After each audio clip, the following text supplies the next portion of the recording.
Halda belədir, qonşu bucaqlarının birinin 4 misli, digərinin 11 mislə bərabər olarsa, bu bucaqların dərəcə ölçülərini tapın. Birinci qaydanı yazdım, qonşu bucaqların cəmi 180 dərəcədir. Tutaq ki, qonşu bucaqlardan biri x dərəcə, düzdür? Əgər cəmi 180-dirsə, əgər biri x-dirsə, digəri 180 çıx x olacaq. Niyə? Çünki 180 çıx x-in üzərinə x gələndə neçə eləyir? 180 eləyir, düzdür?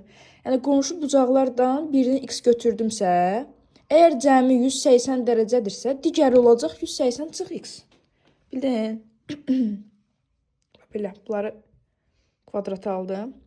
Məsələnin şərtinə görə deyir ki, qonşu bucaqlardan birinin 4 misli, yəni 4 misli nədir hasili? Yəni, biri olsun x yazmışam, düzdür? X-i 4-ə vurmuşam, bərabərdir. Digərinin 11 misli. Digəri 180 çıx x idi. 11-i vurdum mötərizədə buna. Sonra, x-i 4-ə vuranda ilə 4x bərabərdir. Mötərizəni vurub açırıq da, elə bil 11-i həm 180-ə vururuq, edir 1980. Çıxılsın. 11-i vururam, x edir 11x. Daha sonra nə eləyirik ki? Azılan çıxılan fərq.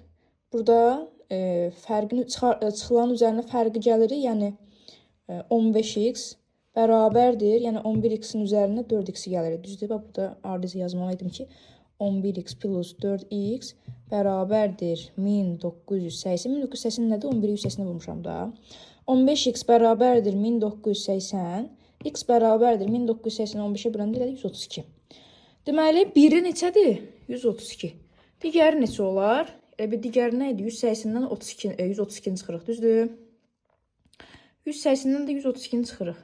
Digəri olacaq 180 çıx 132, ondan 8, deməli 704, 48. Deməli, cavab 132 ilə 48 eləyir. Yerinə qoyub yoxlayanda, yəni yoxlaya bilərik. Həqiqətən 4-ü 132-yə vuranda 11 vur 48 eləyirmi, yoxsa eləmir? Yoxlamaq lazımdır. Deməli, 48 ilə 4, məsələn, burada 4-ü ixtisar getsə, burada 12 qalar.